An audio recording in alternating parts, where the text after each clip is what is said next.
నువ్వు మంచి పోలీస్ ఆఫీసర్వే కాదు, మంచి భార్యవి, అంతకు మించి మంచి తల్లివి. నేను మంచి ఆఫీసర్ని అనిపించుకున్నానే కానీ మంచి భర్తని, మంచి తండ్రిని అని అనిపించుకోలేకపోతున్నాను. అందుకనే ఇవాళ నా పేరు మీద గుడికి అర్చన చేయించారా? కాదు, 50 లక్షలకి ఇన్సూరెన్స్ చేశాను. ఏంటి జోక్ చేస్తున్నారా? జోక్ కాదు, నిజం. 50 లక్షలు ఇన్సూరెన్స్ చేశారా? మీకేనా పిచ్చి పట్టిందా? సంవత్సరానికి ఎంత ప్రీమియం కట్టాలో తెలుసా? అయినా ఇప్పుడు ఇన్సూరెన్స్ చేయాల్సిన అవసరం ఏమొచ్చిందండి? నేను డబ్బున్న వాళ్ళకి ఎదురెళ్తున్నాను. ఈ పోరాటంలో నా ప్రాణాలే పోవచ్చు. అప్పుడు నువ్వు బాబు అనాథలు కాకూడదనే అలా చేశాను. చూడండి, మీకేం కాదు, నేనున్నాను. నువ్వు ఒక పోలీస్ ఆఫీసర్గా ధైర్యం చెప్తున్నావు, కానీ నేను ఒక భర్తగా మీ భవిష్యత్తు గురించి భయపడుతున్నాను. Madam phone. హలో, అలాగా? ఎప్పుడు? సరే, నేను ఇప్పుడే వస్తున్నాను. ఏమైంది? మీ విజిలెన్స్ ఆఫీసర్ సూసైడ్ చేసుకుంట. నేను వెళ్తున్నాను, బాయ్. Vigilance officer suicide చేసుకున్నాడా?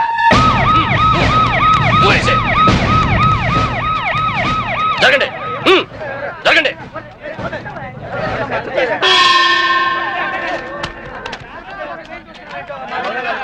ఎలా జరిగింది?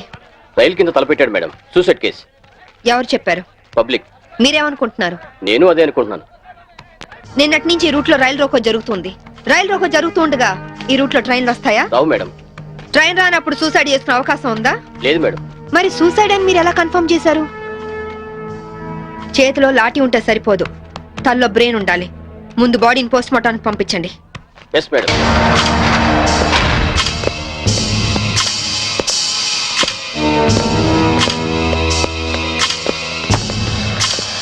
మర్డర్ ఏ టైం జరిగి ఉండొచ్చు? నిన్న ఉదయం 11 గంటల ప్రాంతంలో జరిగి ఉండొచ్చు మేడం. ఫింగర్ ప్రింట్ రిపోర్ట్స్ ఏమైనా వచ్చాయా? ఫోరెన్సిక్ రిపోర్ట్ వస్తే కానీ తెలియదు మేడం.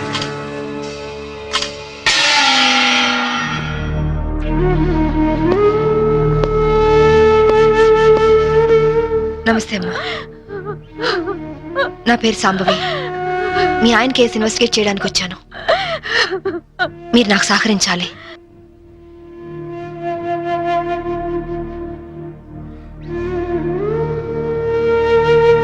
ఆయన నొసటి మధ్య సింధూరం ఉంది. నేను ఆంజనేయ స్వామి గుడికి వెళ్ళాడమ్మా. ఆయన ఒక్కరే కాదు, ఇద్దరం కలిసి వెళ్ళావు. ఓం ఆంజనేయాయ నమః, ఓం మహావీరాయ నమః, ఓం హనుమతే నమః, శ్రీ అభయాంజనేయ స్వామినే నమః. Hello, good morning sir. అరగంట తర్వాత వాళ్ళ ఇంట్లో సప్లై ఉండదు సార్. వెంటనే వస్తానని చెప్పి వెళ్ళిన ఆయన ఇలా శాశ్వతంగా వెళ్ళిపోతారని నేను అనుకోలేదు. ఒక్కదాన్ని ఇంటికి వచ్చి నేను ఇలా జీవితాంతం ఒంటరిగా ఉండిపోవాల్సి వస్తుందని నేను ఊహించలేదు. బాధపడకండి, కానీ మీ నాతో ఒకసారి గుడికి రావాలి. అక్కడ ఏమైనా ఎవిడెన్స్ దొరుకుతుందేమో చూద్దాం. అలాగే.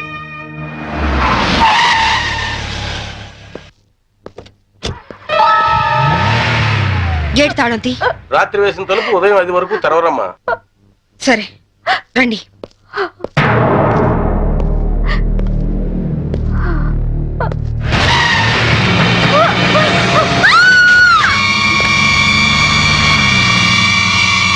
చూడండి, చూడండి, చూడండి.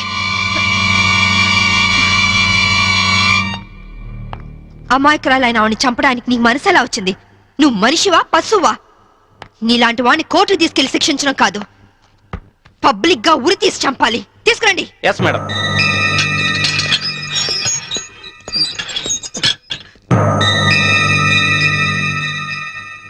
డ్రైవర్ గా నీ ఎక్స్పీరియన్స్ ఎంత ఉండొచ్చు? 20 ఏళ్ళు మేడం. 20 ఏళ్ళు ఎక్స్పీరియన్స్ ఉండి అంత నిర్లక్ష్యంగా నడిపి యాక్సిడెంట్ చేసావంటే నేను నమ్మను. అప్పుడు నేను తాగున్నానమ్మా. ఏం చేస్తున్నానో తెలియని మైకంలో అలా జరిగిపోయిందమ్మా. ఎవరో చేసిన తప్పుకి నువ్వు బలిపశువు కావద్దు. వాళ్ళని శిక్ష నుంచి తప్పించడానికి నేరం నీ మీద వేసుకోవద్దు. నేరం రుజువు అవుతే నీకేం శిక్ష పడుతుందో తెలుసా? ఉరి శిక్ష. తప్పు చేశాక శిక్ష తప్పదుగా మేడం. అవును, తప్పదు.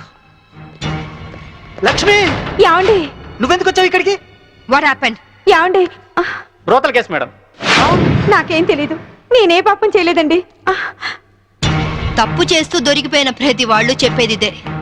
రై, ఏం జరిగిందో నువ్వు చెప్పు. బుద్ధిగడి తిని 1000 రూపాయలు ఇచ్చిన ఐటమ్ తేవిని బుక్ చేసుకున్నాను. సడన్ గా రైడింగ్ జరిగింది, ఇద్దరం దొరికిపోయాం. ఇదంతా కట్టు కదా అమ్మా. వీళ్ళ మాటలు నమ్మొద్దమ్మా. నా భార్య నిప్పు ఇట్లాంటి తప్పు పనులు భార్యతో గడిపిన వీడు చెప్పేది, రేడి చేసి రెడ్ హ్యాండెడ్ గా వీళ్ళిద్దరిని పట్టుకుని ఎస్ఐ చెప్పేది నీ కట్టుకథలా ఉందా? ఖచ్చితంగా ఇది కట్టుకదే. అంటే నేను చెప్పేది కట్టు కదా, వాళ్ళు చెప్పేది కట్టు కదా, నువ్వు చెప్పేది నిజమని ఎలా నమ్ముకుంటావు? రాత్రంతా నేను నా పిల్ల మా ఇంట్లోనే ఉన్నాం. ఓ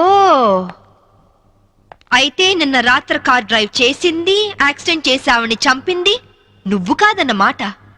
ఐమ్ ఐ రైట్? చెప్పు, కార్ నడిపింది ఎవరు? ఆ దారుణాన్ని కారణం ఎవరు చెప్పు. ధనరాజు గారు తమ్ముడు బాలరాజేనమ్మా. నేను యాక్సిడెంట్ చేసినట్టు ఒప్పుకుంటే లక్షిస్తామన్నా, లేకపోతే నన్ను నా భార్యను చంపేస్తామని బెదిరించారమ్మా. నీ ప్రాణానికి వచ్చిన భయమేం లేదు. ఇక్కడ చెప్పిందే రేపు కోర్టులో చెప్పాలి.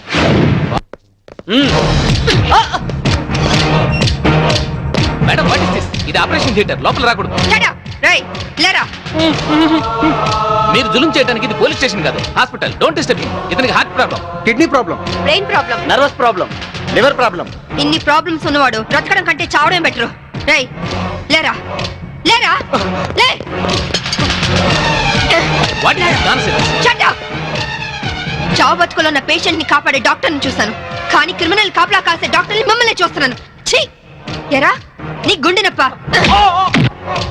కిడ్నీ ప్రాబ్లమా, లివర్ ప్రాబ్లం రా. రేయ్, నీలాంటి బయట ఉంటే law and order K problem. నీలాంటి పర్మనెంట్ గా బొక్కలో ఉండడం బెటర్.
ఆ డ్రైవర్ గాడు నిజం చెప్తే మా తమ్ముడికి శిక్ష ఖాయం. మామూలు శిక్ష కాదండి, ఉరి శిక్ష.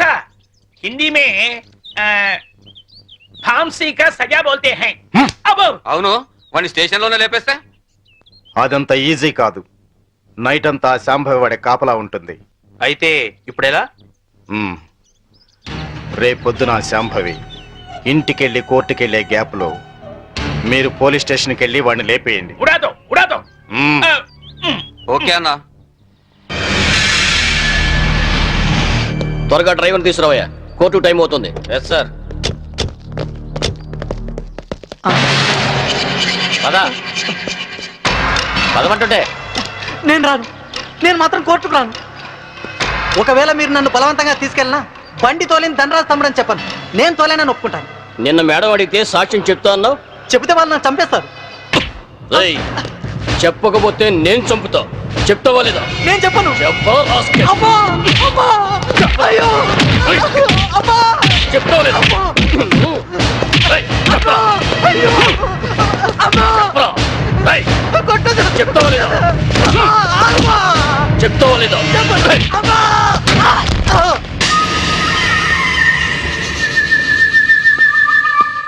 ఉన్నాడు? దెబ్బ తగలరాని చోట తగిలినట్టుంది సార్. చనిపోయాడు. చచ్చిపోయాడా? అవును సార్. అన్నా, సిఐ డ్రైవర్ గారిని కోర్టులో సాక్ష్యం చెప్పమని కొడితే వాడు చచ్చాడు. అలాగే అన్నా.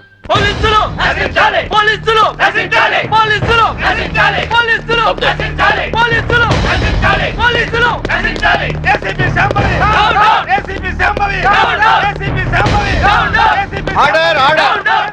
What is this nonsense? ఎవరు మీరు?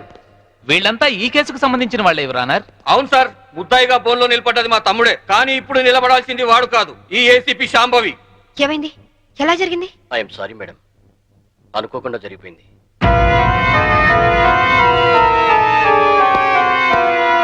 ఏమిటి మీరు అనేది? నిజం సార్, కోర్టుకొచ్చి సాక్ష్యం చెప్పాల్సిన మా వాడిని కాటికెళ్ళేలా చేసింది ఈ ఏసీపీ. మీరేమైనా చెప్పదలుచుకుంటే బోన్లోకి వచ్చి చెప్పండి. పోలీసు మామూలు ఇవ్వడం లేదన్న కోపంతో నీతిగా వ్యాపారాలు చేసుకునే మా మీద ఈ ఏసీపీ ఎప్పటి నుంచో కక్ష కట్టింది సార్. యాక్సిడెంట్ చేసిన మా డ్రైవరు తప్పు చేసింది తానేని ఒప్పుకొని లొంగిపోయినా వినకుండా మా అన్నయ్యని ఎలాగైనా ఈ కేసులో ఇరికించాలని చూస్తుంది సార్. యాక్సిడెంట్ చేసింది మా తమ్ముడేనని కోర్టులో తప్పుడు సాక్ష్యం చెప్పమని మా డ్రైవర్ను కోరింది. విశ్వాసపాత్రుడైన వాడు చెప్పనన్నందుకు లాఠీలతో కొట్టించి చంపించింది. యువరానర్, అతను చెప్పేది పచ్చి నిజం. పోలీసుల దౌర్జన్యానికి, అరాచకానికి ఈ లాకప్ డెత్ నిలువుటద్దం లాంటిది. ఇలాంటి సంఘటన మళ్ళీ మళ్ళీ రిపీట్ కాకుండా ఉండాలంటే ఈ డ్రైవర్ సావుకు కారణమైన ఏసీపీ శాంభవిని, ఆ స్టేషన్ సిఐని సస్పెండ్ చేసి కఠినంగా శిక్షించాల్సిందిగా కోర్టు వారిని కోరుతున్నాను. That's all your honour. ఏసీపీ గారు, what is your explanation? Vigilance officer భార్యను చంపింది బాలరాజే అని చెప్పడానికి ఈ డ్రైవరే సాక్ష్యం. ఆ డ్రైవర్ ఇప్పుడు శవంగా మారాడు కదా, సాక్షి ఎలా చెప్తాడు? ఈవిడకు మెంటలెక్కింది సార్.